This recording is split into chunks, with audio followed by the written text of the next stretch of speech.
No, I don't have Wi-Fi, man. All right, well, let's play it by ear here. All right, ladies and gentlemen, welcome to our Okay. UFC 209 pre-fight show presented by CrossBonesMMA. My name is Eddie Law. We got David Rodriguez out of ABQ, and of course, it's an ABQ heavy show tonight. Our boy, Robert, right? Robert. Yeah, Robert from Fightbook MMA joining us. You guys have heard us talk about him before. He's able to join us tonight for a pre-fight show here, and we were talking about before the show. ABQ heavy show for us tonight, and of course you got 3-4 guys from Jackson's on that card. You got Venata, Overeem, Tyson Pedro. Correct. Yeah. And who else? Or is that it? Yeah, that's it. That's it. All right. Well, there you go. You're gonna have Greg Jackson all over the place. You got a couple alpha male guys on there as well. Let's just actually, like I was saying before, we're starting off from Fight Pass Fight. Let's just get it out of the way. This tragedy, travesty, whatever word you want to use. Khabib Nurmagomedov. Okay, well, it started off early, so I was covering the early weigh-ins, right, for Cage Pages, and watching it, and people are talking about all the weigh-ins. So this guy's weighing in, this guy's weighing in, and then somebody starts tweeting out that Russian media is reporting that Khabib Nurmagomedov had been admitted to the hospital about 3 hours before the weigh-ins began, right? And so people are like, "Oh, it's not true. It's not true. I don't believe it. It's bullshit. Whatever." What were they doing? What the Khabib thing? There's nothing but one bullshit. That shit. They were doing that the entire time, and turns out it's true. And so that guy, they had to pull him from the fight. At first, it was like, okay, he's in the hospital, and now they're gonna release him, and he's got this much time to make weight. Here's the problem: they use IV bags on him, and IV bags immediately add weight as soon as they can put it in you, right? So they he's basically pulled from the fight, didn't even weigh in, nothing. And they were trying to get Tony Ferguson in there with Michael Johnson. Apparently Michael Johnson accepted the fight. He was in shape to take the fight, or had enough time to make the weight. In fact, the Nevada State Athletic Commission left that scale out there just in case of an emergency weigh-in that they were calling it. But never came to fruition. Turns out the UFC wanted to pay Tony Ferguson less money to do that shit. So it's the whole thing's all fucked up. Everyone's all bummed out. They moved the Cooper Calvillo fight. They moved that to the main card. So we still got 5 bouts, but it's not going to be the real main event, what everyone was calling it, of Khabib Nurmagomedov and Tony Ferguson fighting for basically a future red painting night against Conor McGregor. So yeah, starting here with Dave, man, what did you think when you heard that Khabib was out? Oh man, like I was telling Robert before we went live. I mean, I heard it from Robert, and Robert doesn't tweet out that fake shit, man. So just really sad to hear, man. I mean, this was indeed one of the top lightweight bouts to ever happen in the UFC, and that real close to fight time, right at the day of the weigh-ins. Just a terrible hit to the card. I mean, it's definitely gonna hit the pay-per-view buys, of course, but luckily they do have this card stacked up pretty good. But it's just a shame that we don't see these guys yet again booked for the 3rd time with some type of issue, where the first 2 times they were booked, Khabib had an injury, Ferguson had an injury, and now it has to be a weight cutting issue. So I do remember Khabib, though, early in his career, he did have some troubles with cutting weight. So a lot of people who have followed Khabib are familiar with that. I think it was the T-Bow fight. There was some of his fights where he was real close to missing weight a few times. So now that he's in a position where he could have called himself world champion, whether it's interim or not, it takes it's a stink to the card a bit. But I just wanted to see at least one of these guys raise gold, and like you said, Eddie, it's the ticket to fighting Mr. McGregor. So we shall see what they decide to do, and I guess you can get Al Kakui against Conor brewed up for the summertime. So ready to see that shit happen right away. Yeah, and Robert Davis saying right now you don't tweet out fake stuff, and clearly you knew as well that fight was going to be out. What's your opinion about this card now? Without that, Ferguson, Nurmagomedov, bout, without the 2 top lightweights fighting for a shot at McGregor, what do you think about 209 now?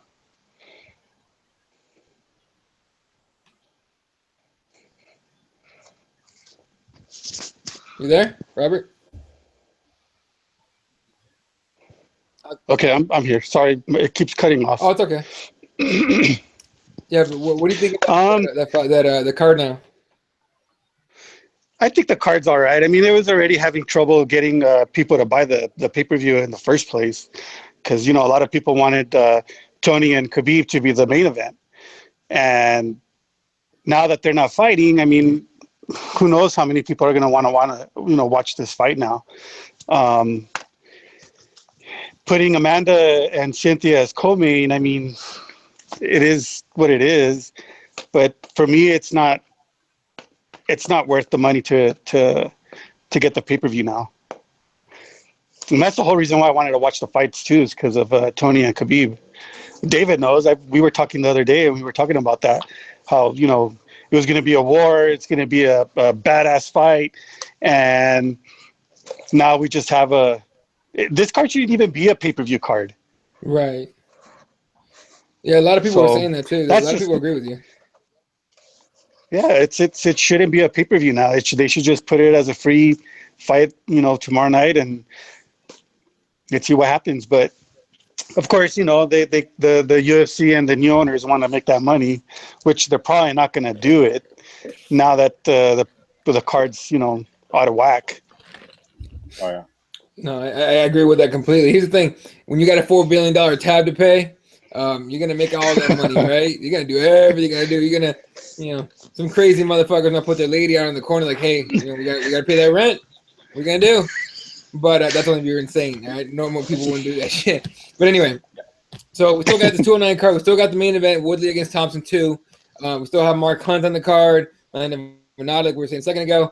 Rashad Evans returning after like a little under 2-year hiatus, or not really hiatus. Nobody would license the motherfucker, and so now he's coming back. So let's go ahead and start breaking down the fights here on UFC Fight Pass. The early prelims at kickoff 7 p.m. Eastern, 4 p.m. Pacific time. First fight of the night is gonna be Albert Morales against Andre. Forget your last name, dude, because it's impossible to say. English is my second language, man. I can't. I'm not gonna bullshit. I can't say his last name. It makes no sense. It's not even English, dude. I don't even know what it is. But regardless, Albert Morales 6-0 out of Carson, California. He's the Carson Gracie South Bay, and I think they call it the Movement Team. Is it the team, the MMA team he belongs to? He's a bantamweight. He's watching some of his fights. He's a purple belt jiu-jitsu, right? But it seems like when he stands, when he's on his feet, he likes to come forward. He likes to throw heavy, but he doesn't move his head very well. He eats straight shots. You guys saw he ate hooks and straight shots from Thomas Almeida, from Alejandro Perez when he fought to that draw in his first fight in the UFC, and he got knocked the hell out by Almeida. And a lot of it had to do, to me, for my opinion, a lot of it had to do with the fact that he won't move his head. He doesn't move, get out of line when he's throwing punches. He just likes to throw heavy. Now, has he improved since then? I would like to think he did. He did. But he's facing Andre, who himself is a pretty damn good striker. 11-3. I believe he has like 7 knockout wins on his record. The kid has striking, but he also has his knees are good. He has a solid flying knee. If Morales doesn't move the fuck out the way, he's eating a knee and getting knocked the fuck out. So start off with this fight here, Dave. What do you think? Yeah, and then the Asian sensation, Sukum. I think he's a Black Zillions guy, right? Yeah, Black Zillions. Yeah, Black Zillions against Black House. So yeah, I think like you mentioned Morales about the head movement. I mean, that'll be key. I mean, the Asian sensation does have some great technique. He's got some flashy strikes. So I think Morales got stun gunned by Cody Garbrandt pretty easily. So on the feet, I mean, yeah, he can possibly get finished there. I think on the side of the newcomer Sukumthath, but I think Morales somewhat gets him to the mat. He has a lot of submission wins on his record. I think this will be a great fight to kick this card off, even though we're one fight short. I think the matchups, the style matchups, makes this a great opening bout where I do have got Morales in like a second round submission. A pretty good competitive fight for a round and a half or so, and I think Morales gets the sub. But the Asian sensation, if he ends up getting the job done, it will be probably likely on the feet with some flashy technique. So interesting fight though, newcomer Sukumthath. Who you picking? I got Morales by sub. What about you, Robert? What do you think? Yeah, I mean, I really don't know much about this Andre dude. But if what you guys are saying about him, I mean, Albert needs to, like you said, he needs to get that head movement because, I mean, he eats those shots. He's always eating them. He needs to, just do a lot of head movement. So I have Morales winning because I really don't know much about this Andre dude. So that's who I'm going to pick. What round and how, I have no idea. And You the know what? odds on that one are they are on the side near even on the side of Sukumthath, but Al Morales is a slight favorite, minus 135. Oh, Morales is a slight favorite.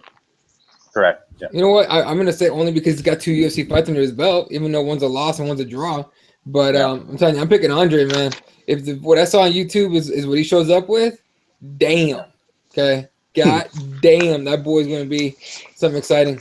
Definitely not a fucked up signing by the UFC. I was smart to get this kid, and it's gonna help him in his card. They're gonna need all the help they can get. You know how like usually the cards people should like, start shitting on, they're the ones that end up being pretty good because Dan White will go back in the locker room and be like, people don't want to watch you guys fight because they think that this card sucks.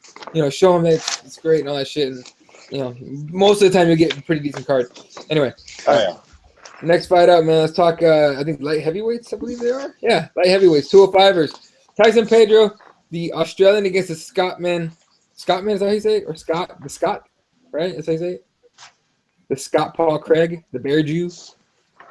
Probably the most fun yet uneasy name to say or nickname to say is the Bear Jew because you feel like you're saying something wrong. You know what I'm saying? Like it's like who does that fucking joke about saying Jew and put stank on it? It's like the bad way to the bad thing to call Jews, but saying Jew is still like the proper way to say it. Is it Bear Jew? Just sounds like a fucking derogatory ass term. I don't know why, but anyway. We've seen Paul Craig in the cage before. Look, both these cats got submissions, man. I mean, Paul Craig, Paul Craig, I think he finished most of his fights before entering the UFC. He has like 8 wins, I think. Yeah, 8 of his 9 wins are by submission. 3 of them were triangles. Okay, if you're light heavyweight and you're that goddamn flexible, you can pull off triangles that well. Good shit. Here's the thing, Paul. He's facing Tyson Pedro, who's also a submission guy. He submitted guys in his career already. I think he did eat some shots from Roundtree, and who ended up losing by submission to Tyson. So pretty nice as far as like grappling goes. I'm not expecting too much on the feet, unless of course we get one of those bouts where their main skills cancel each other out and they end up on the feet the entire time, which in case might be exactly what people want. But I don't want to hear nobody fucking booing this fight. Okay. I'm a jiu-jitsu guy. I want to see some good jits on the ground. All right, no bitching, no fucking bitching. It's a prelim. So I'm just saying. So let's start here with Robert, man. What do you think about especially the light heavyweights, but the fact that it's like a grappler versus a grappler type of fight? God damn it, man. You all right? Yes, living here in Rio Rancho sucks. Yeah, right. Dude, fuck that. Oh, okay. I don't know about you. You're right. Dave's always bitching at Albuquerque. I'll give you that much. Well, on these two guys, I mean, just like you said, they're badass jits. I mean, these guys can. Like you said, this guy Paul, the Bear Jew, his triangles are just phenomenal, and Tyson, his jiu-jitsu is just as great. So just like you said, man, we're probably not going to see, a stand and bang on this fight, but it's going to be all on the ground. Who's going to take who down first? Probably Tyson, in my opinion. I think Tyson's going to take down Paul first and try to work his submission on him in the first round. Easy. All right, real quick before we go to Dave, let's catch up on the YouTube comments. Eastside Rider saying Luke Thomas reported that Khabib looked deathly when doing media, deathly ill. He had dry mouth and was unsteady on his feet. I believe it. And shout out to George, you coming on the to watch the show. But Dave, just like you said, this could definitely be, and more than likely will be a grappling fight. But again, like I was saying earlier, maybe they'll cancel each other out and stays on the feet. So Dave, who you picking, and what do you think about that? Do you think we get to see like some wild and probably not so technical swinging? Yeah, we will see that. Yeah, honestly, this is my low-key fight of the night pick right here. I think it produces fight of the night, submission of the night, or knockout of the night. If you're familiar with the Bear Jew's performance when he beat the piss out of De Silva, right? Frankenstein. After that fight, I mean, I'm high on the Bear Jew. I think this guy can be a force at 205, just like you said, Eddie, about being at 205. A lot of the submission wins. It's an interesting matchup though, as Tyson Pedro is, can probably be right there and finish him in the same aspect. But I think that this fight is it's proper matchmaking. I love it. I love it when they announced it. So Pedro's been affiliated with Jackson Wink for this camp here. All of his fights took place in Australia, his native Australia, where he's from. First fight in America. And then it's proper though. I think that both these guys are really going to go to war. Could be finished on the feet. It'll be competed on the feet, on the mat. Fight of the night here, low key.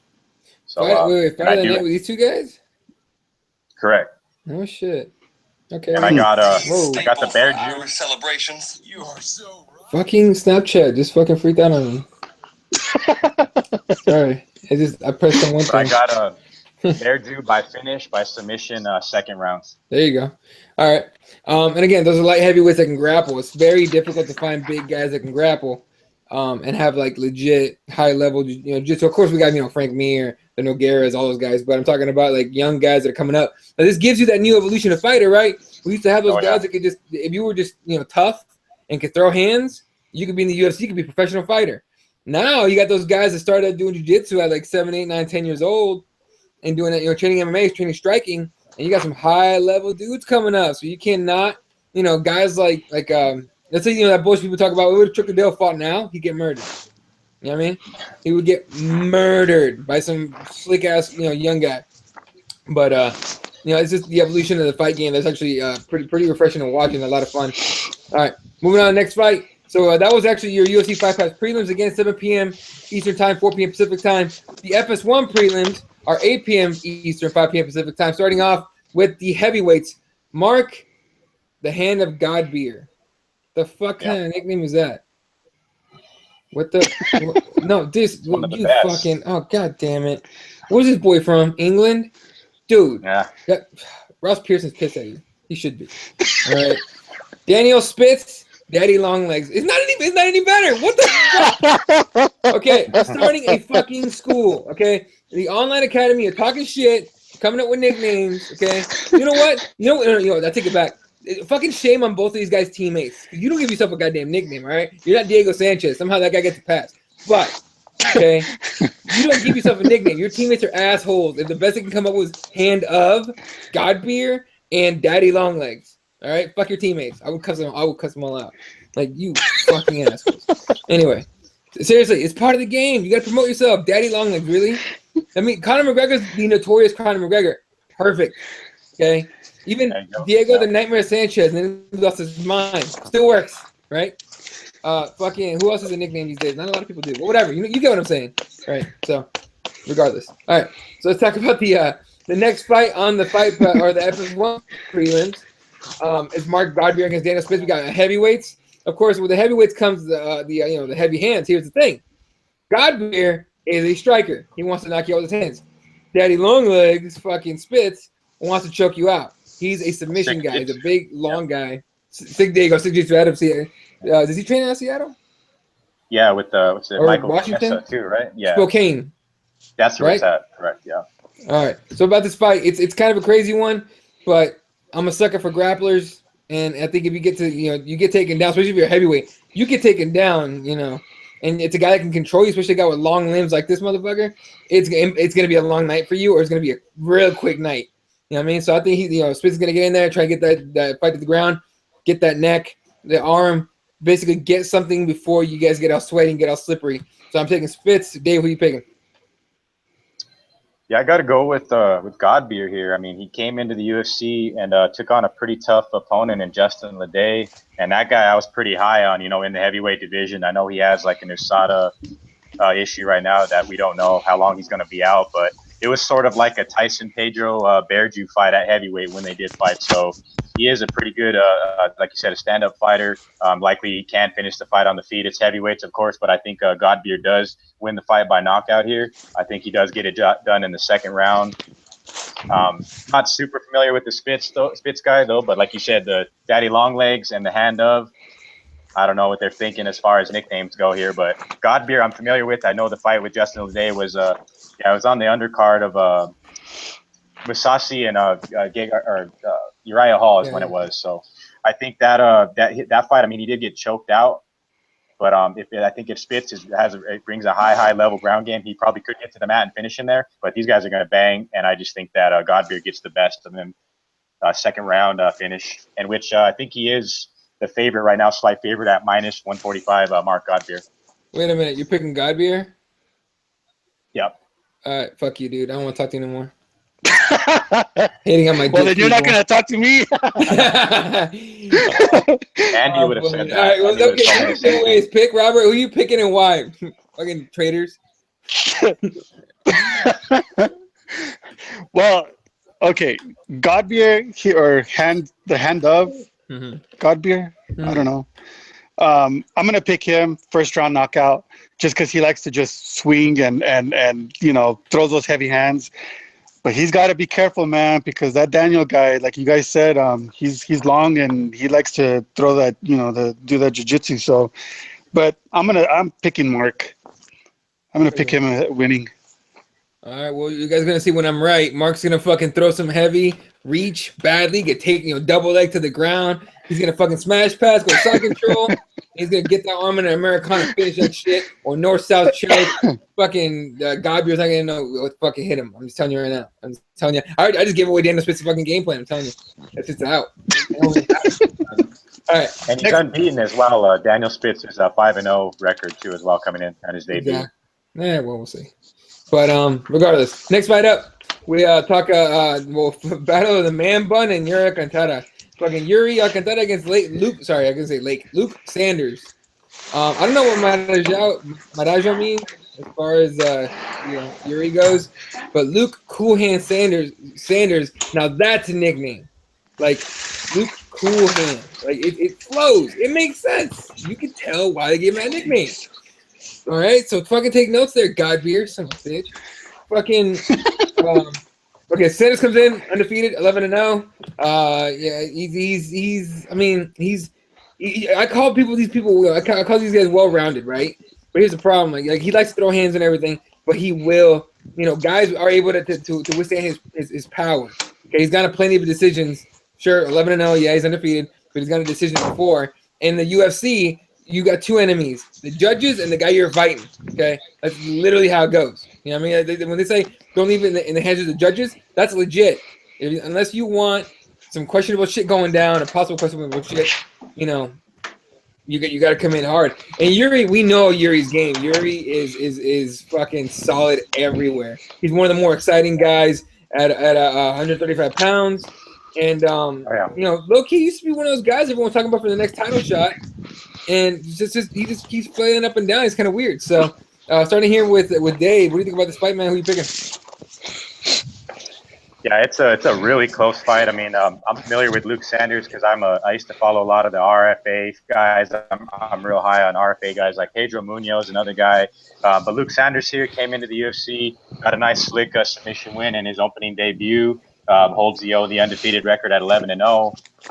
He's ranked number 39 in the world in his weight class, as a big step up in competition, as Alcantara is, number 14. So he's looking to make a statement here. But Alcantara, game opponent, veteran guy of the UFC. I think we're in for a real war, because I think Alcantara is an additional guy as well, Eddie, that's competing out of Jackson Wink too as well. Yep. So 4 guys would be out of Jackson Wink on this card.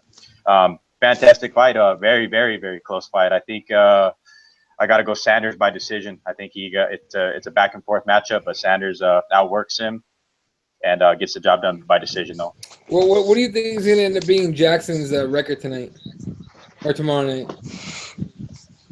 Just 1-3. 1-3. All right, we'll find out. Yeah, I say about 1-3. All right, Robert, who are you picking in this fight, man? I'm gonna pick Yuri to win. I really don't know much about Luke, really that much, other than I know that he just, he likes to bang. But I'm going to pick Alcantara for that fight, probably by decision. Sounds good. And usually those guys that come in, I'm pretty sure this is Sanders' UFC debut, right? So he's I think so, yeah. Yeah, so I mean, a lot of those guys come with decision. They're just trying to feel it out, all that stuff. No, he fought Maximo Blanco. That's right. You're right. Choked him out, so that's why. That's it's a big step up in competition. So that's why I think Luke's going to get up for this fight and really, you know, make a statement here because it's in that division loaded with killers. And if he can knock off the 14th ranked guy, some impressive stuff. He's from Nashville. So say he does get the job done here, unscathed, healthy, book him on Nashville too as well, right? How far is that card out? I think we're, what, a month or so, or a month and a half or so, right? Ooh, Yeah, about a month. Kind of close. Yeah, so if they do need a backup plan, I mean, fights are dropping like flies these days. So, hey, Luke Sanders, an impressive win. Maybe get him on that card. All right, welcome in. We're going to welcome in. We're going to tip the tie a little bit. I know we're a little ABQ heavy, but the West Coast is rising again. Out of LA, we got our boy Jesse. Jesse, what's up, dude? What up, guys?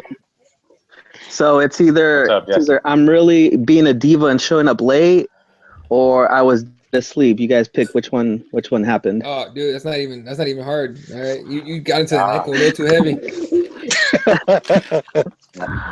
Hey, you know, you're living. You know, everyone was so chill. They're like, I need some extra chill. Give me some of that NyQuil. I'll be all fucked up. Anyway, Jesse, who you picking in this Alcantara fight? You know, I gotta agree with our Fight Book MMA buddy here. And who the hell is Luke Sanders? And I was surprised to hear Dave pull out that he actually had a fight before in the UFC.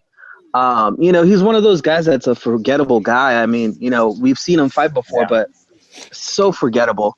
But I mean, obviously the UFC has enough faith in him to put him here, you know, in kind of like a pretty good spot here in the undercard. So, I mean, I think I agree with you guys. It's going to be an interesting fight, but I think Alcantara's experience is going to take over here. Sanders doesn't have that much experience under his belt. You know, and like Dave said, it's a really big step up in competition. Fighting, you know, a relatively unknown to now fighting a guy that we've seen around, you know, the fight game for quite a long time. Sanders, you know, again, one of those guys that, you know, is a prospect basically. And I'm guessing that they're trying to see where he stacks up here in this division. So I think it's going to be a decent fight, but I don't think Sanders has what it takes to take out the savvy veteran. So I think Alcantara takes it more than likely a decision. But, you know, Alcantara has been known to finish some of these lower level guys out of nowhere. So it should be an interesting test to see where Sanders is at, though. Yeah, well, I mean, Sanders might have fucked up with this one because Yuri is a bad motherfucker. Okay, everywhere. And he's experienced as fuck. Like, he's got, how many fights? He's got 33. His record's 33-7. It's a 33-7 who's seen everything. Fuck out of here. Yuri's gonna win this shit first round. I'm calling it. What are you saying, Dave? Near even odds. Haters, all of them. I don't give a shit. I'm gonna pull the BJPen.com card. Haters, all of them. Haters. Fucking start blocking fuckers left and right. like Jonathan Snowden. Just block everybody. Anyway. All right, moving on here to the next bout, and of course, this is the weird one because it's a guy that I can't stand, yet I can't stop watching. So, Mirza Bektik, number 13 ranked featherweight against number 14 ranked, and I know his nickname's The Damage, and he got that god-awful tattoo on his chest that says The Damage, which tells me he's fucked up. But Darren Elkins is back, hasn't died yet. We're waiting for someone to kill this motherfucker. It isn't working yet. Regardless, that dude, somehow Darren Elkins just grinds out wins. Of course, he's an alpha male guy, as we all know. And, you know, so it's the American against the Bosnian. Mirza Bektic is kind of he seems like a bigger, stronger guy, right? But just like I said, Elkins just won't die. He's that kind of guy. So we've seen Elkins fight before. We've seen Bektic fight before. Starting here with Jesse, man. What do you think about this fight? Who are you picking? Man, yeah, you're right. This is kind of a weird fight for me. I mean, Darren Elkins is that type of guy that you look at, and even at the weigh-ins today, if you guys saw the weigh-ins, I mean, he just doesn't look like a guy that is a fighter. I mean, he just kind of looks like a doughy, you know, small guy that, you know, you could probably punk around at the bar and take his girl or something, you know. Until you know, rips off it shows you the damage tattoo, then you're in for some, you know, a long, you know. But you know, Bektic, I think I'm going with Bektic here. I think he's got the skills to beat Elkins. I mean, he's just an odd fighter. I mean, Elkins, like you said, he trains over at Alpha Male, but you know, he doesn't fight like them. He's really more of like a kind of like a traditional martial artist MMA guy. You know, like he kind of sticks to one game plan. You know, kind of just moves forward, plots around. Really isn't like a dynamic guy in my opinion. You know, for having quote unquote the Damage nickname. But I think Bektik is just that more dynamic striker, that more dynamic, you know, wrestling grappler type guy, and I think he's going to be able to dominate this fight wherever it goes. And I think we're going to see Bektik pull this off. All right. And I'm with you. I'm hoping Bektik pulls it off, but I'm never picking against Elkins again because he just won't fucking die. Like, I swear to God, they need to cast this guy for The Walking Dead. It's fucking weird. Like, seriously, he would fit with that retarded tattoo. Just leave it there. It would work. But yeah, Robert, what do you think about this fight, man? Who are you picking?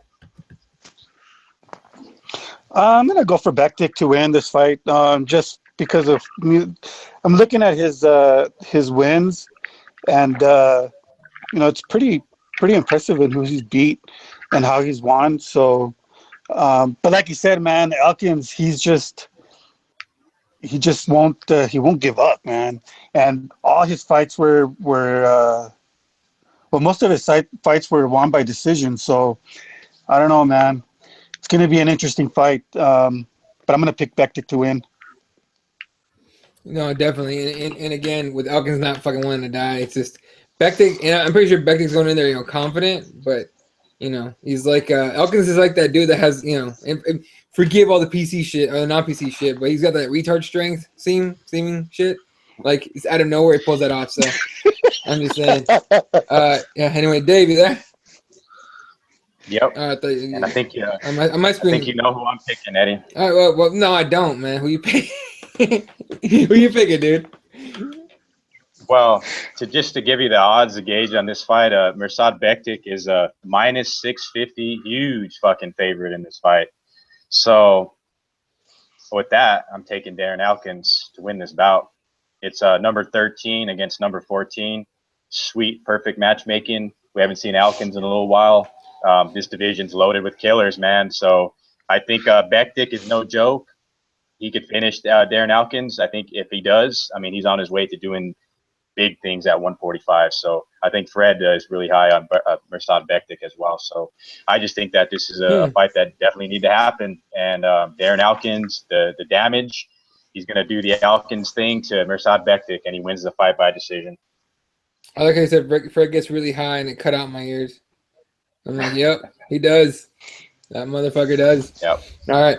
Moving on. But whenever it does happen, though, whenever people, I mean, this is one for the people that bet and that. I mean, those who are familiar with Elkins, very capable of the Elkins grind, a 3-round fight here and knocking out Bektik. So it's a bit some high stakes or so here at the top. They're break into the top 10. I think Bektik does if he does earn a great matchmaking, honestly. All right, cool. Next fight up, the FS1 prelim or feature prelim. Real quick, you're catching up on. Oh wow, Eastsider on the YouTube comments says Jesse on purple drink. We're talking about the cough syrup or the fucking NyQuil. But anyway, look, you never know. California crazy. All right, I was just in San Diego and I was relaxed as fuck. All right, and that how do I put it without getting in trouble? The Cali plants are fucking awesome. Anyway, even though it's not completely recreational yet, I got medical use. I'm gonna fuck. Anyway, moving on to the feature prelim, which is kind of to me it's kind of a weird fight, but it's one that we want to see at the heavyweight division. Martin Tibura against Luis Enrique. I mean it's pretty straightforward, right? Two heavyweights going leather. Someone's gonna get knocked out more than likely. Dave, who you picking? Yeah, I think Enrique, who I'm familiar with by Ngannou nearly killing him when he fought him. So I think this fight here, I mean, he's young too. I think Enrique is like 22, 23 years old. Tibura is the older opponent, 31 years old. He likes to go for the takedown, likes to implement the red. A lot of submission wins on his record. But in the end, I got Enrique. I mean, like I said, heavyweight fight. This high up on the card, it kind of preps you from what's to come, minus one huge fucking fight. But I got Enrique probably by decision. He may be a late finish, but possibly could be a boring fucking fight too as well. This might be the shittiest fight on the card though as well too. It's sadly possible. You never know. Robert, who you picking? I'm not really too excited about this fight, man. It's not something. It's not one I'll probably not pay attention to, but um, I'll pick Marcin to win. It's I don't know. It's just not one that I really want to see. But Yeah, if I I have to mean, pick somebody, yeah. I'm gonna pick Marcin to win. Yeah, I like Tavor a lot as well. I'm picking him as well. I've never been impressed with Enrique. I mean, he has power, but his fights just he just doesn't seem. It's like he goes in there with a game plan and then he just bails on it and just relies on his power. So, I mean, that's just my opinion. I'm taking Tavor as well. Jesse, who you picking? I'll give you guys a reason to get excited about this fight. I mean, you look at Henrique. He was on a 6-fight win streak until he ran into our future savior and savior of the heavyweight division, Francis Ngannou, and got totally destroyed. Since then, he's won his last two. So this guy's he's a winner until he fights like that next level guy. I just don't see Marcin being that guy, and I think they have enough faith in these heavyweights that at least one of these dudes is going to get laid out. Because I don't think that they would promote this to the what is it, the main event of the undercard, leading into the pay-per-view, unless they're pretty sure one of these dudes is going to go to sleep. I think the previous main event, Amanda Bobby Cooper against Calvayo or whatever. No, that was on UFC Fight Pass. So that fight got promoted to main card. Not only main card, ahead, higher up than Hunt and they're saying right. One co-main. And I was checking online before this, and they have Venata. Yeah, they have the Venata fight as the co-main. So there's a lot of confusion going on with that, to be honest with you. But regardless, a jump from Fight Pass to main card, the pay-per-view main card, goddamn. Right. So I mean, you see that they have enough faith in some of these fights, because I think they're kind of mismatched. I think, in my opinion, and I think they're betting on these finishes to happen. So I think Enrique's going to pull off the finish. So kind of tippy by hand on what that Amanda Bobby Cooper against a newcomer, what that's going to be like. But I think these two, out of all these fights, I think these two are the most overmatched fights. Yeah, and it's quite possible you're right here. And again, the heavyweights, it's always a question. People are like, and these days it's like, heavyweights, someone's going to go to sleep. It's going to be a quick fight. Don't blink and shit like that. That's how they promote it. And you can blink all you fucking want till they gas out. So it could either be a really good fight and an awful fight. I'm hoping for good. But those are your FS1 prelims, 8 p.m. Eastern, 5 p.m. Pacific time on FS1. Now on to the pay-per-view, the main card. Honestly, there's at least 4 fights that are going to be fire. One's questionable because he got bumped up from this. We got two legends, basically you can call them legends. One eats a lot of chicken, the other one eats a lot of horse meat and steroids. We got Alistair Overeem against Mark Hunt. Alistair Overeem weighed in at like 240. Damn, I can't remember the number. It was like 240 something with shoes, socks, pants, sweatshirt, chain, probably cell phone. He's way lighter because Hunt came in at 265. He came in at the limit. Two heavy hitters.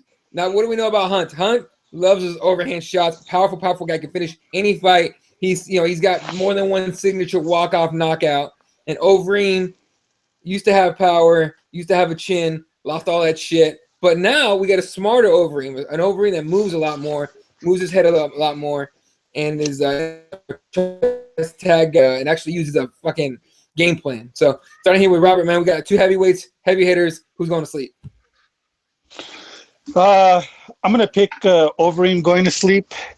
I think we're going to see a walkout KO by Hunt. This fight is going to be a freaking good fight, man. And the only reason why I'm picking Hunt to win is because, Overeem's off the roids. He's off the whole, horse meat. He lost by KO or what is it? What was it, by knockout against Stipe? Overeem got knocked out. Yeah, Overeem got knocked out by Stipe, right? Yep. So, I mean, if Overeem gets knocked out by Stipe, what do you think Hunt's going to be able to do against him? True. If he can land on him. It's just it is, and I'm gonna pick. It's gonna be the first round. Mark Hunt is gonna just knock his ass out big time. So yeah, this one I do really want to see this fight, man. It's gonna be a good fight. Definitely. All right, Jesse, do you give Overeem a chance in this one, or are you going to go with Hunt as well? Well, look, the saying goes that, the snowflake could have a chance in hell, right? So that's about the chance to give Overeem in this fight. Yeah, I mean, what do we say about Overeem, man? A guy that, back in the day when he first came into the UFC, I mean, he was the next big thing. He, like, utterly obliterated Brock Lesnar in that fight, need him, almost fell out. And then since then, he's kind of had like a very just not really good showing in any of his fights. I mean, we were all expecting this guy to come in and dominate the heavyweight division, and he just came in and kind of just like, what do people say? Like, shut the bed, right? Like, I mean, yeah.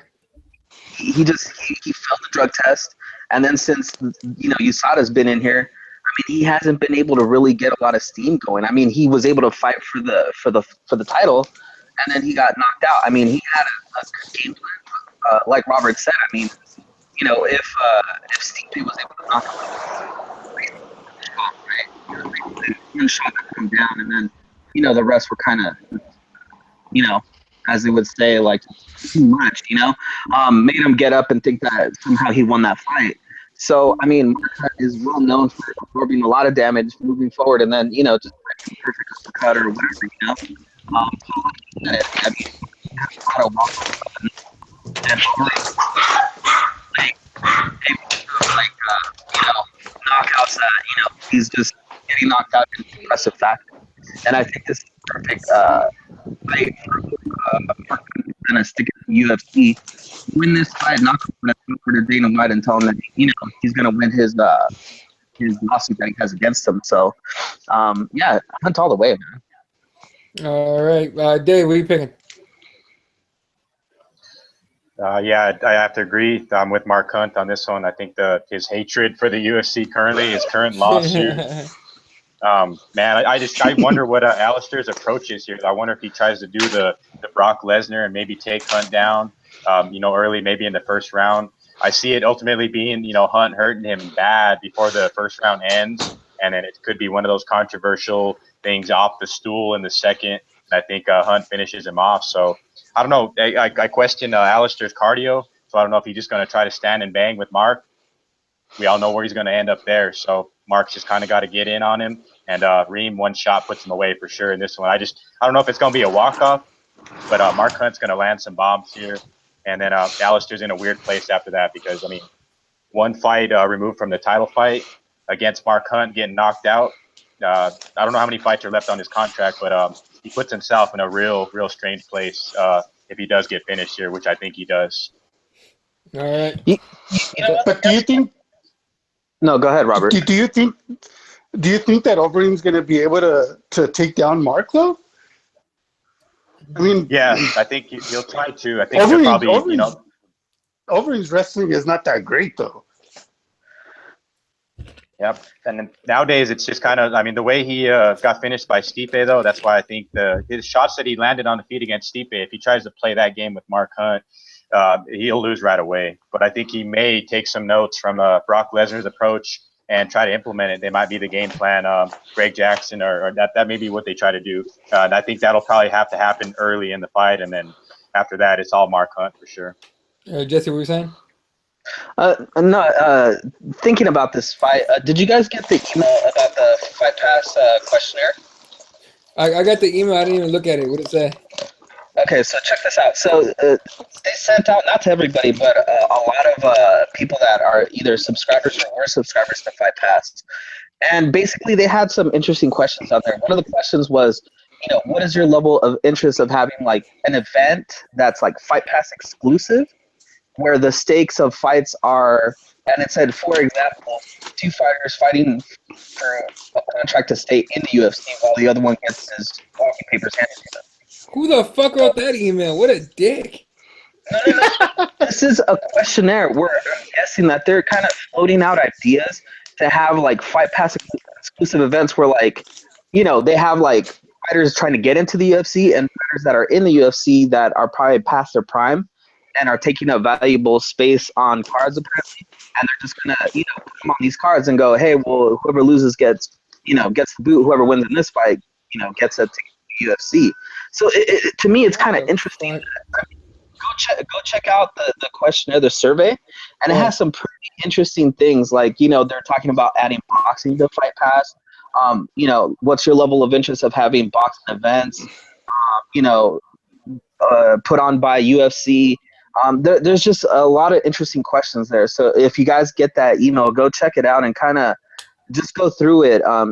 They've got some pretty crazy ideas that they're floating around. So who knows, like, what this might lead to or what this might not lead to. But, it's kind of interesting to find out, kind of what they're trying to gauge from the fans of, level of interest of these things that they're trying to propose. Well, I'll tell you what. So if they want to do that shit real quick, if they want to do that shit where it's like, fight for your contract, I want you to start the Hunger Games. Hunger Games UFC style. Fucking everybody that's like a fight away from being cut gets thrown to one thing. You fucking kill each other, and then later the last guy gets to live. Fuck it. I mean, it's that stupid. It sounds that dumb to me. It really does. Like the hardcore title. WME, exactly. WME is fucking reaching right now. Reaching. But what up?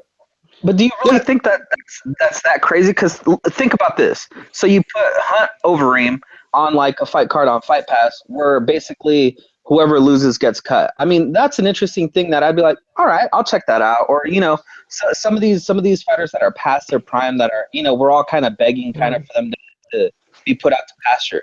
I mean, at least you said it right there, though. Real quick, you said it right there, though, right? Yeah. Put out the pasture. I mean, come on, man. You know what? I'll tell you what. Let's do that. Fine. We're gonna do that shit. Fine. Let's put a camera in every business across America, and you get to watch anybody get fired on fucking on the internet. Why not? Right? 'Cause that's kind of what they're doing. I mean, it's sort of demeaning, right? I mean, a little bit. Maybe I'm thinking a little more, what's the word, liberal or whatever. But still, it's kind of addicting to do. I mean, even though I would fucking watch it, but it's still addicting to do. You know what I mean? Like how you gonna watch somebody get fired, right? You fight for go fight for your job, go for it. Like that's fucked. That's fucked. That's like watching Michael Jordan his last game in the NBA instead of as a bull as a wizard playing the 76ers, and he finishes it off with like I forgot, it's like a couple points and free throws. You know what I mean? Instead of finishing it off with that fucking that game winner for the title over Russell. Okay, we get the little push, the crossover, the push, and wide open hangs, fires. That's the difference, right?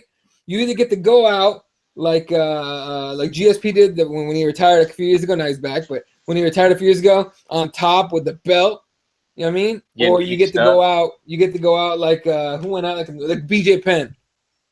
You know what I'm saying? Yeah. Oh yeah. Like it's that, and everyone gets to watch it. It's kind of fucked up. And you know what? It's gonna get worse too. It'll add they'll add other WWE type shit to it. It'll just get worse if they do that. That trend starts. Right, but think about it. They're going for entertainment. They're going for the people that are going to be paying for this stuff. I mean, they're even talking about charging like $2 less for Fight Pass, possibly taking out a couple things, or even charging $1 to $2 or $2 to $3 more and adding other things. I mean, like I said, you gotta go check out that survey because it has a couple interesting things that you're kind of like thinking like, wow, they're really thinking of going in this direction. I mean, in my opinion, I think they're trying to go more towards being fight promotion in general, like kickboxing, everything on Fight Pass instead of just being like MMA centric. So, I mean, like I said, you guys got to check that out if you can, or go online because I know a couple people have posted screenshots of those questions. Yeah. But is it any different than when we see two guys that we know are like on 3-fight losing streaks and they put them together, and pretty much we're talking about, whoever loses is probably going to get cut. I mean, it's no different. I mean, at least this way they both kind of know what the score is, right? Yeah, but the word is probably. Like we've seen plenty of guys going like 4 or 5 winning streaks, and we're like, really, this guy's fighting again? or losing streaks, and this is going again. What the fuck? You know what I mean? But I mean, I get what you're saying, and I get what they're getting at. It's an entertainment value because a lot of people are assholes and love to watch that shit, me included. But still, like, come on, man. No, but I don't want to see I don't want to see like Mark okay. Hunt on that one day, or fucking who else would you put? Like Rashad Evans just won't quit. That kind of shit. I don't want to see him on that kind of shit. Like, here, fight for your job. Like, fuck. True, very true. But I don't know. What are you saying, Dave? No, I was gonna say if it leads to like some shit where it's like a first blood match or some bullshit like that, it never fucking needs to go to that level. But the WWE, the cash cow, or the fucking Bud Light fans, they'd buy the shit out of any type of card with like, you know what I mean, stuff like that. So no, I'll tell you what. If it's a fight between who do you want to throw in there? Fucking Ferguson and Barboza rematch. No, not at all. Hold on. Let me figure this out. Oh, okay, I got it. If you could put like Artem Lobov and Brian Caraway in a catchweight fight, hear me out, okay? Like basically like a blood sport thing, right? Loser dies, legitimately dies. Yeah. Okay. And then the winner dies too, anyway. Just with those two guys, I'm in. Let's do it. If it's Caraway, for sure, I would watch that shit. Because if it's Caraway dying, hell to the yeah. I cannot stand I can't stand Caraway for shit. You know what though? But think about it. I mean, Fucking crybaby. Yeah. Maybe we wouldn't even get the BJ Penn like to the guys that we consider stars right now. Imagine Rashad Evans gets put on that thing and then gets put into retirement and cannot come back after this. Good point. Fight. You can Like, avoid some guys hanging out too long. Exactly. Yeah. Like you just kind of retire people that that if they had the chance they would keep coming back and keep getting those punishing, fights. And maybe this would be one way to avoid that. You got to look also to try and protect these fighters. You put them there, and then you go, "I'm sorry, man. Like that's it. You're done. You can no longer fight for us. If you want to go get your money elsewhere and do that to yourself, that's fine. But we're not going to take that. Like Dana White said before, he doesn't want to make a cent out of guys getting permanent brain damage. I mean, if we were in that space, I would be in favor of that more than anything. There you go. All right, let's move on to the next fight here. The one female fight on the card. Again, this got bumped up from UFC Fight Pass to the main card. I would love to ask Dana White what the thought process was behind putting those two girls in there. Not that they shouldn't put him on there. I mean, hey, whatever. I always like the explanation of why that fight and not like another one, basically anybody, almost. But let's talk about it here real quick. We got Amanda Cooper. ABC for Amanda Bobby Cooper, as people know before, against Cynthia Calvillo. Cooper, we know, has no takedown defense to speak of. You can literally look at her and she'll just fall. Like wind can double leg Cooper. I hope to God she worked on that shit, because to me that's one of the most irritating things, to see a fighter that can't sprawl. You know what I mean? Like either can't or won't. I don't know, but a fighter that can't sprawl on a simple takedown bothers the living shit out of me. So. That's what, because I had such high hopes for her when she came into the UFC and went to the tough house and everything. And it's just anybody could double leg her. Meanwhile, Calvillo is an older fighter, that more experienced outside of the UFC. She not more experienced, but she's 3-0. She does have the hands. She's got real good hands. Okay, and it's the whole thing. It's just a weird fight from the get go, and now it's on the main card.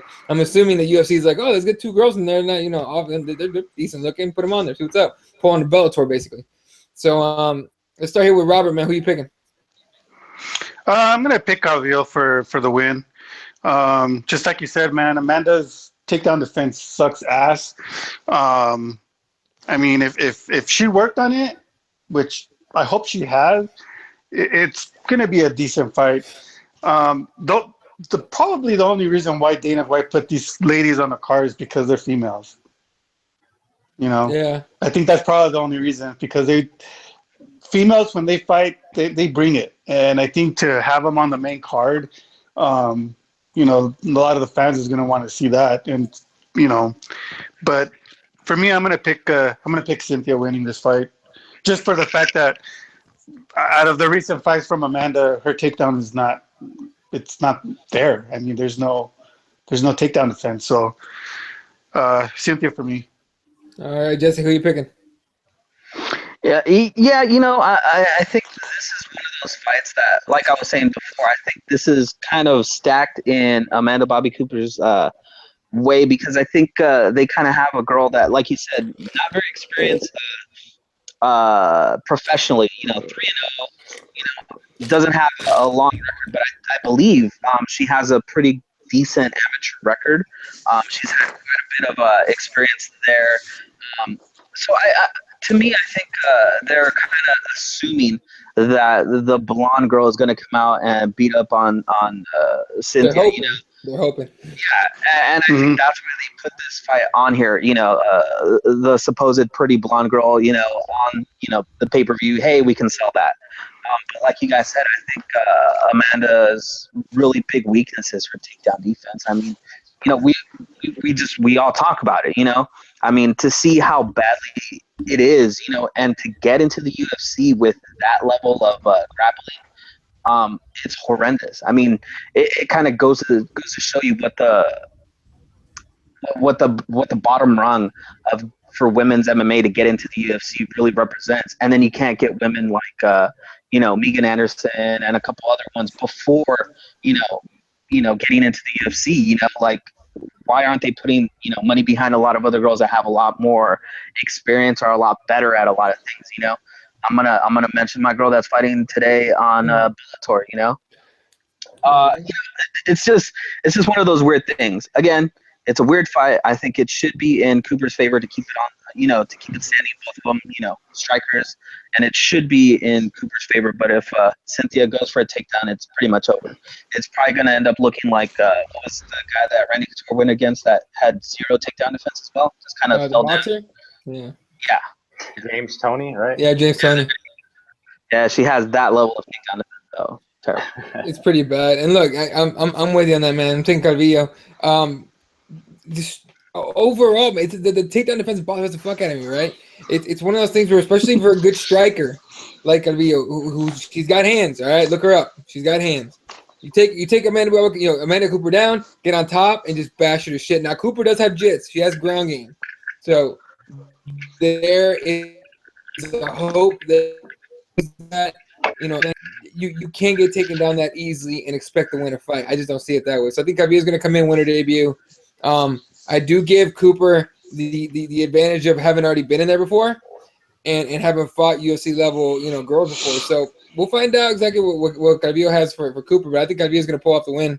And I think, in fact, you know what? The fact that the Khabib fight is no longer on there, or the Ferguson Khabib fight is no longer on there, it takes a little bit of pressure. Like, it actually kind of puts pressure on those girls. We'll talk about that when we're done breaking down the card, but I think it puts a little more pressure on every fight on here.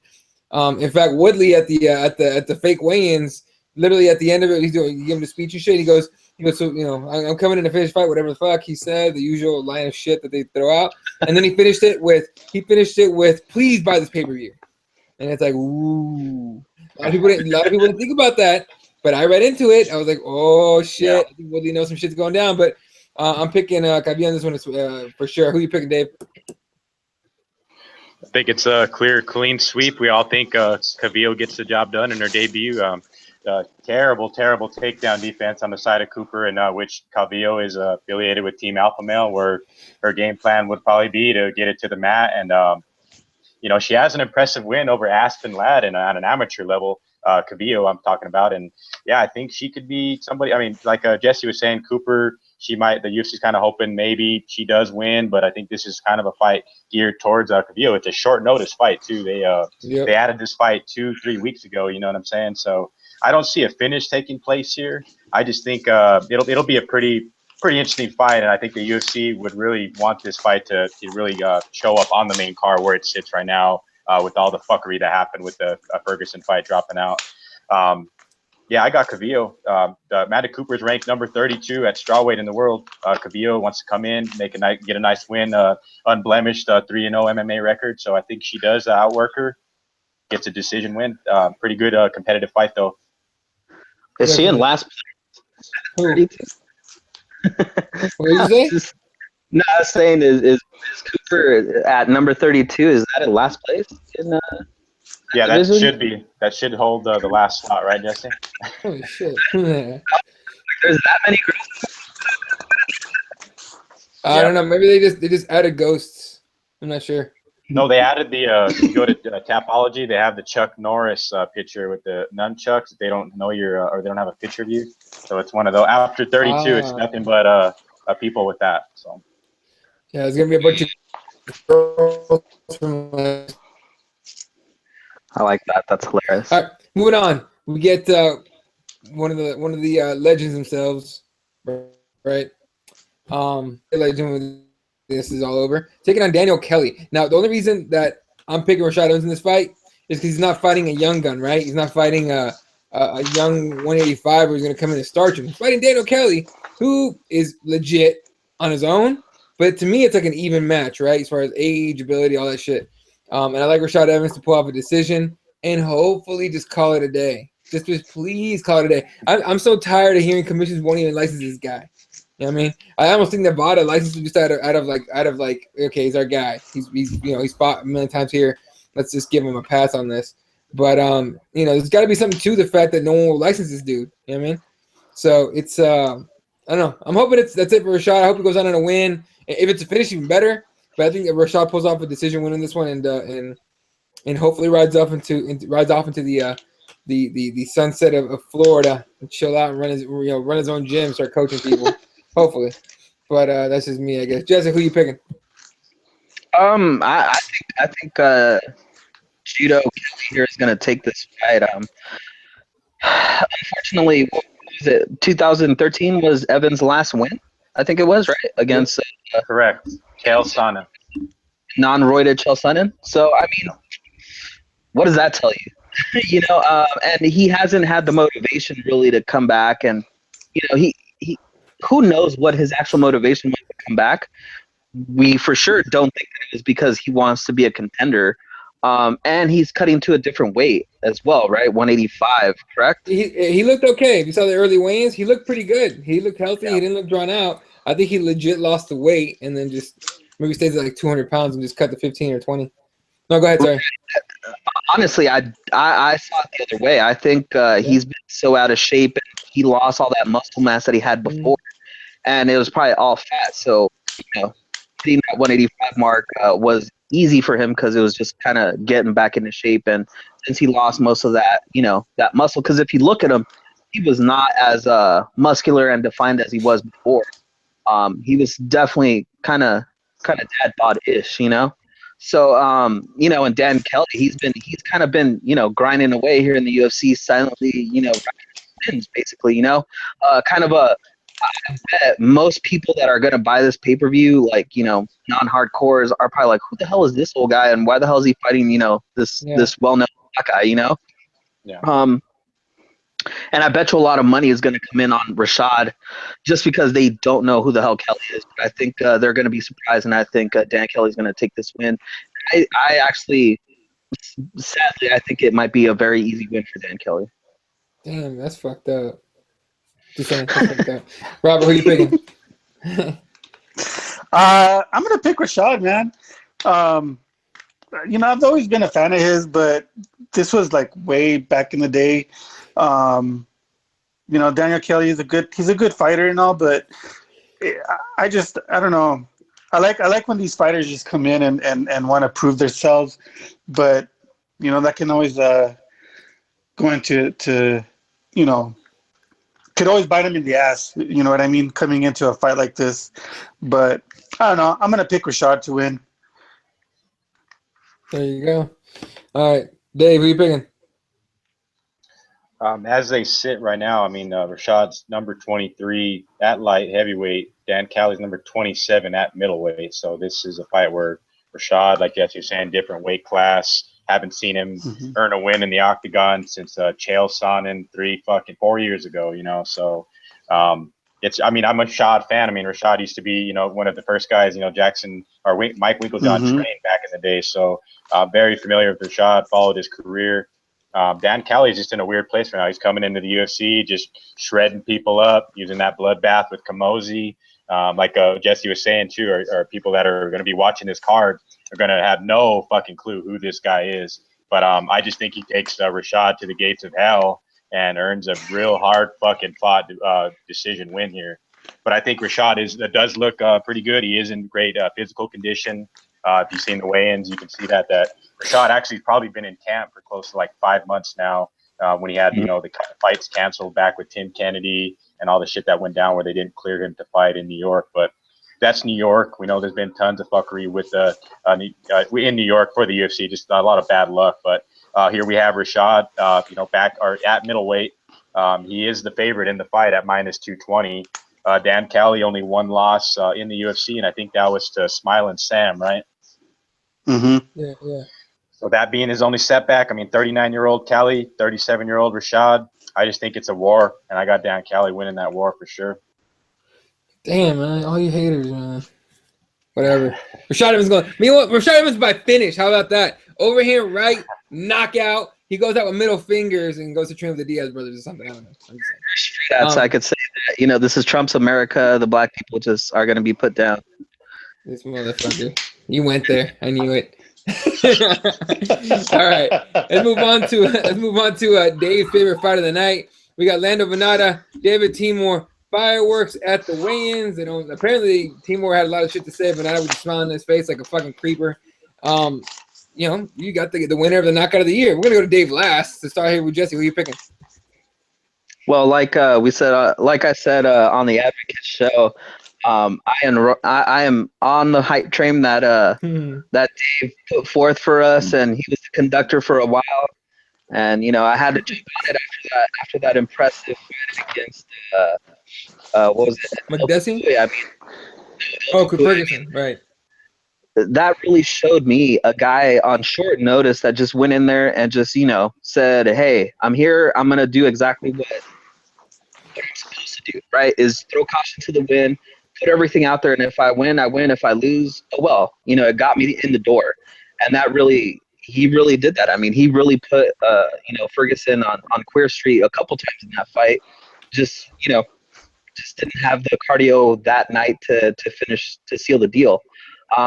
I really was hoping that they would, kind of recast that fight here and just kind of put them together because they both had good fight camps and just see what, what Venata could have done with a full fight camp behind him. But too bad that couldn't come together. But in my opinion, I think Lando runs away with this. I don't think it's going to be that close of a fight. I think, as you saw at the weigh-ins, Venata, just smiling away, just kind of egging on his opponent. And I think that's going to play into his style of kind of like wild, but, very, very methodical breakdown of his opponent. I think it's pretty easy.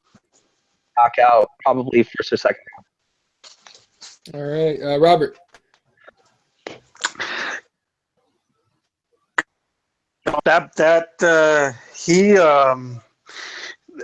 I became a fan of his the Ferguson fight because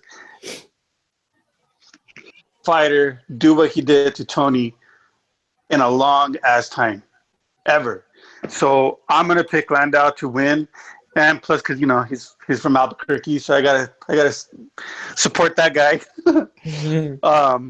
But yeah, man, he really impressed me against Tony's fight, and I wish they would have put Tony and Landau to fight as a co-main. That would have been a badass fight too. Even though it wouldn't have been for the belt, but still, man, it would have been a badass fight. Just like Jesse said, man, they both have they had a good camps.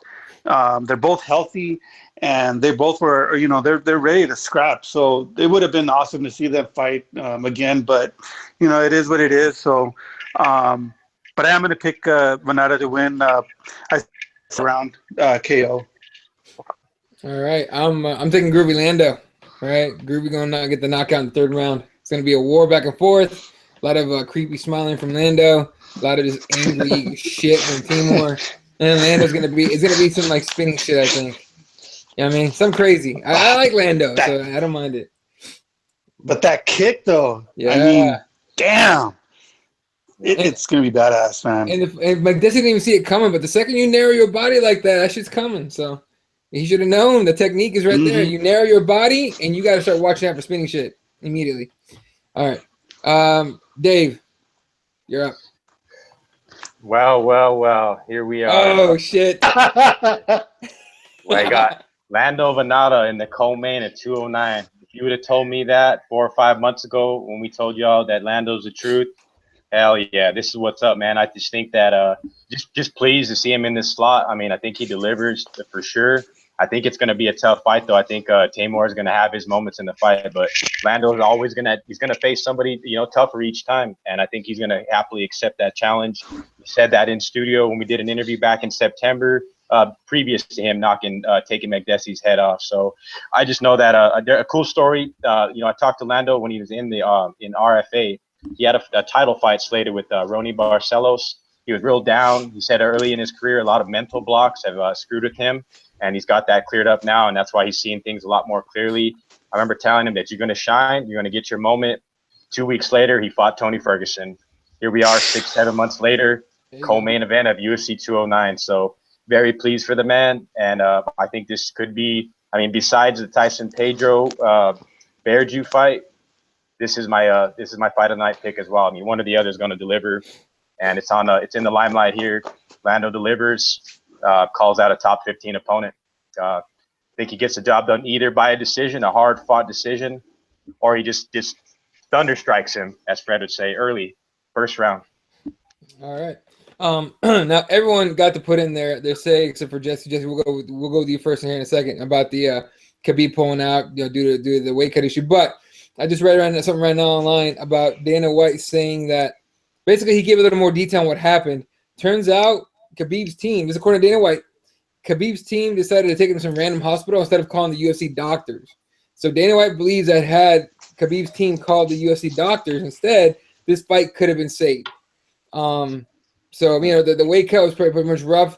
Word is that he got within 6 pounds of weight, and then things went just awfully wrong. So unfortunately, that fight's out. So we all got to give our say about the fight, about the withdrawal and the whole fight getting scrapped.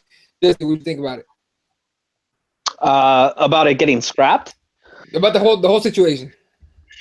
Man, I feel bad for both of them, and I think big ups to Tony Ferguson. A lot of crap was flung, from each side, and he went on Twitter right away and just sent out his a very, very uncharacteristic but actually characteristic of Tony Ferguson to say just get better, get healthy. It was a real sincere, like, man, that sucks, but hope you get everything good.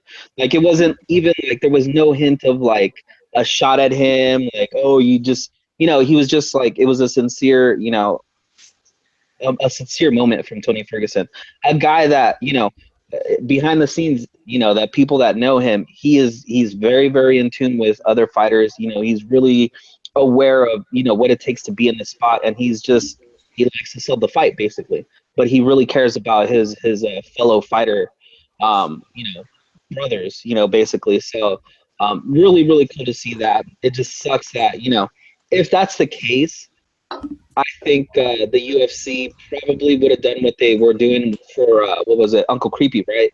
Brought in brought in their doctor, went to his hotel room, checked him out, make sure he's okay, and probably figured out a way to get this fight to happen. But it's just unfortunate that we don't get to see Khabib raise that title tomorrow night, because that's probably what was going to happen. But whatever. Tony was smashing. I guess we'll never know at this point, right? I'm gonna have to believe that AKA is never gonna get any other fighters to the fight on time, healthy. Yeah.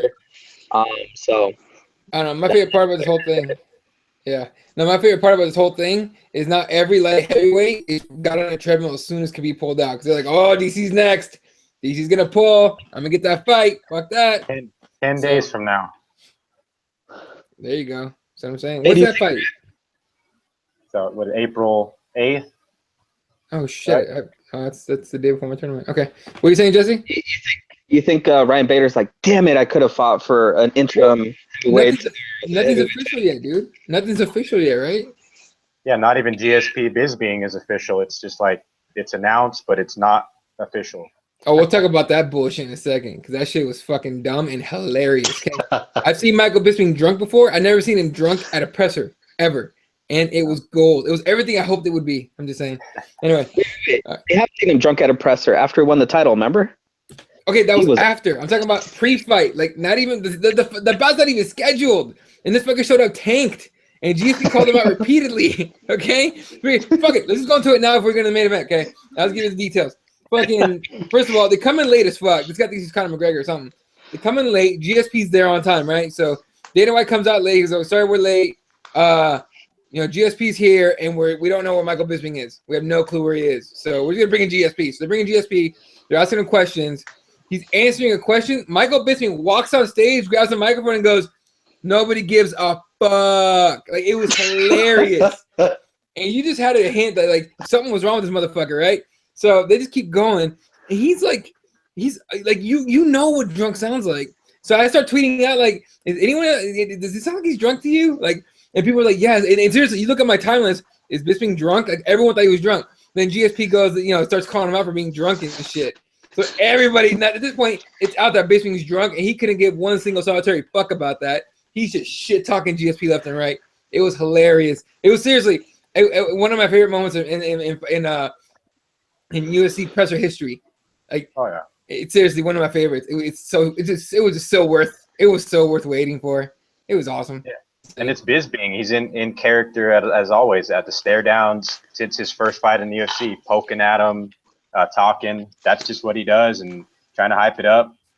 Funny how George is talking shit about him being drunk. We've seen George in the clubs with 5 Coronas in his hand too, right? When he took his time away from the UFC. So pretty cool stuff though, like you said, Eddie, because yeah, that's a big time fight. They just don't know what the date is.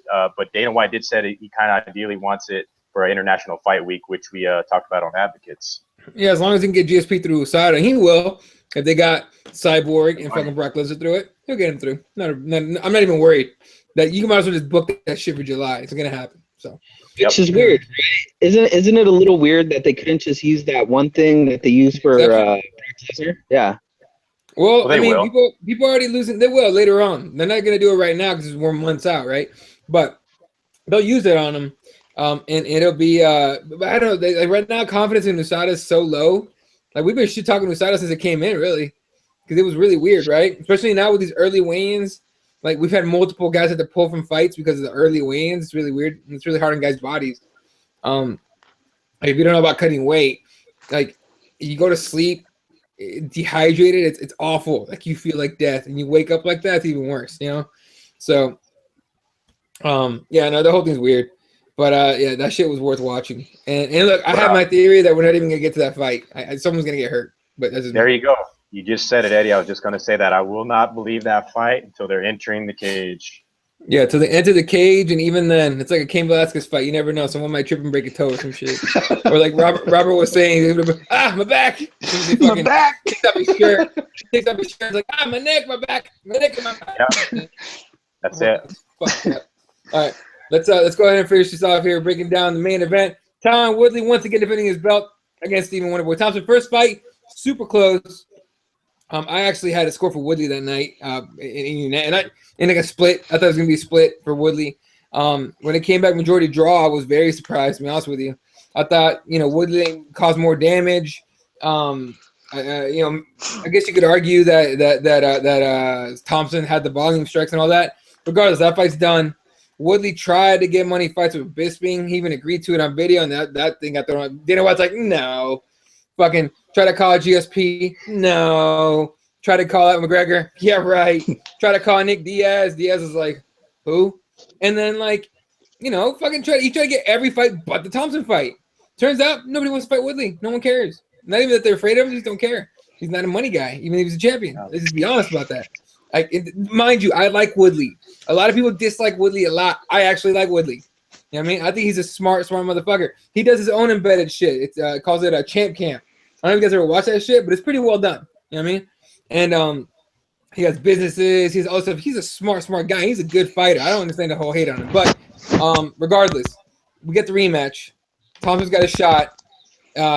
Who fucking knows what's gonna happen this time? I'll go first. personally, I don't think there's gonna be much change. I think Woodley's gonna he's not gonna try and knock him out until in the later rounds. I think he's gonna try and pepper him the first 2-3 rounds, knowing that Thompson's not gonna take him down. Thompson's gonna try and point fight him a little bit. I agree with Woodley when he says he had more room to grow than Thompson did.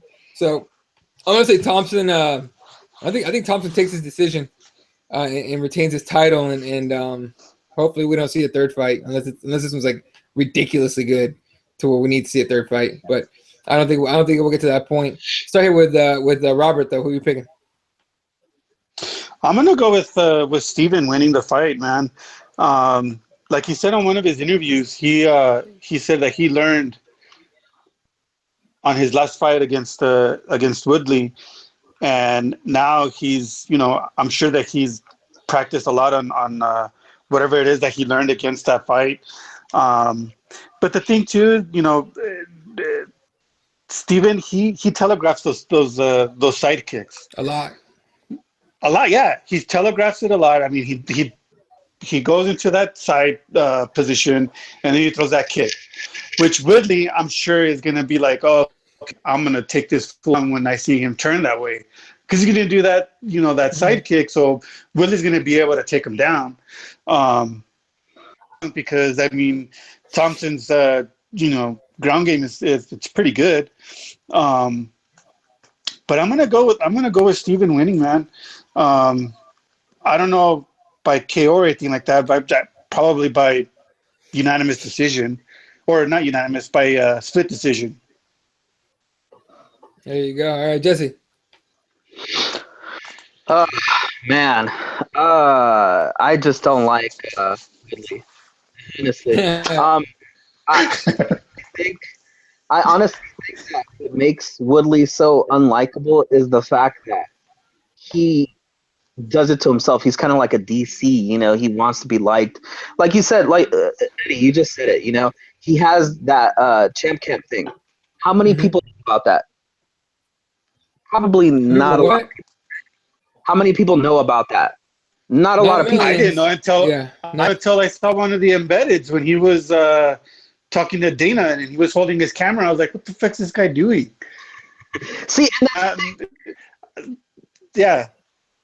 He relies so heavily on the UFC to promote himself, and to me it's like, a lot of these fighters understand that there is a certain push that the UFC will give you, but you got to get yourself there first. You got to be sellable, and he's not sellable. Plus, the fact to me, the biggest knock on him was the fact that as soon as he got the title, he became a diva, right? No, hell yeah. I'm gonna pick my fight. I'm not gonna give it to the number one contender, even though he cried about being the number one contender and he wanted that fight. And then when he finally gave it up, he basically, like, to any fighter, any other real champion, you go to a draw, they want that fight back, right? Because they're like, I'm not happy with that. I basically, like, if it's you, if it's me, if it's anybody else, I think here on the panel, if you go to a draw against a guy, I would consider that a loss until I went back there and beat that guy. And the fact that he was like, nah, I'm just going to take another fight. I'm already past that and all this stuff. That to me just, proves that, he's just not championship material. And I think him saying that he had more to grow is untrue as well, because what does he have to grow from, his wrestling and his power? Nothing. I mean, from in all his fights is the same thing, is throw the heavy hands, wrestle. One or the other or both, and then just kind of win, right? Like he hasn't really evolved his game. It's kind of been the same ever since, he got into fighting, basically. He added a couple takedowns here and there, but I mean, the power's always been there. He's always basically been a heavy-handed striker, had decent wrestling. I just think Wonder Boy, is that next level guy, and I think he proved that he had a lot to overcome in that fight, and he overcame a lot. And I think that a lot of people saying that, him saying that he gained, put on some weight because he felt the power difference, that's a bad thing. I'm talking to you, Brendan Schaub. You're a moron. You're heavyweight and you don't know anything about anything. Putting on weight for a fight like that is very smart. able to absorb more damage. He's able to just, be a little bit bigger, stronger in the pocket with Woodley. I think that's smart. That's really, really smart. And Woodley saying that, he learned here and there. I don't think so. I think this is going to be the same Woodley, and I think it's going to be a much improved Wonder Boy. And I think we're going to see Wonder Boy finish this fight probably in the 3rd or 4th round. All right, Dave. Yeah, I'm totally glad that this fight didn't drop out because, yeah, they do have some unfinished business. I think, Thompson said it in an interview that, if it went to a draw, if it went to a close decision, he would have happily, ran it back around and consider, like you said, Eddie, the draw as a loss. You know what I'm saying? Right. So, but this fight here, I mean, yeah, it's a matchup for the hardcores, for the Bud Lights. They all seen him on the big stage in New York City. Yeah, like Jesse talked about, I mean, the minute Tyron slept Robbie Lawler last summer, he immediately, went out and said, "Oh, I'm going to die. I'm not fighting this guy. I'm fighting this guy." And everybody hated him since that day, even in a real fucking impressive performance with a familiar. He was real familiar with Robbie. He knew what he was capable of doing against him. So he put him away.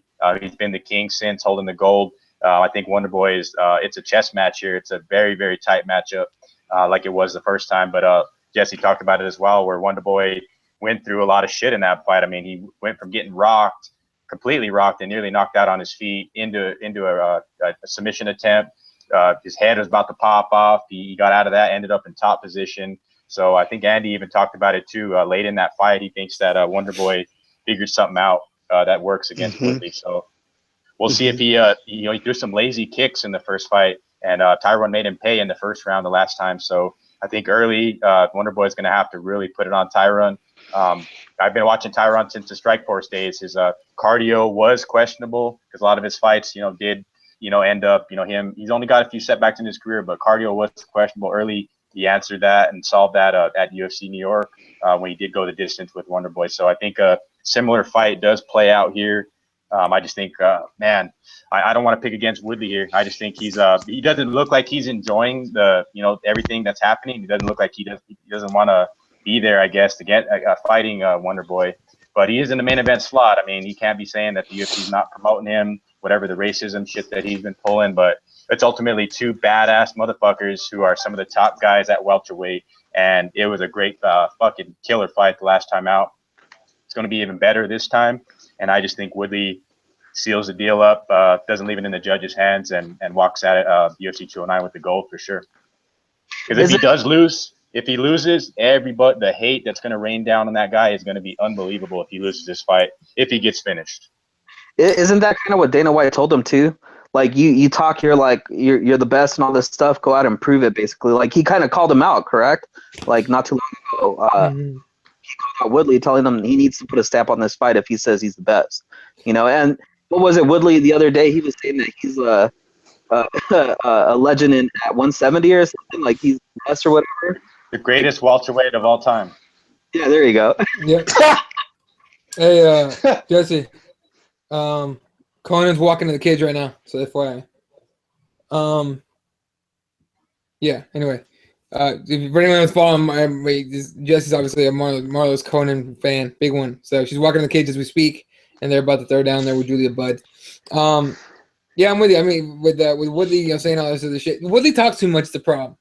And he tries too much to be. It's almost like DC, right? Where DC tries to be the good guy way too much, and then he complains when people boo him, which makes him even worse. Like you should own that asshole thing, right? You should own that. You should use it to your advantage.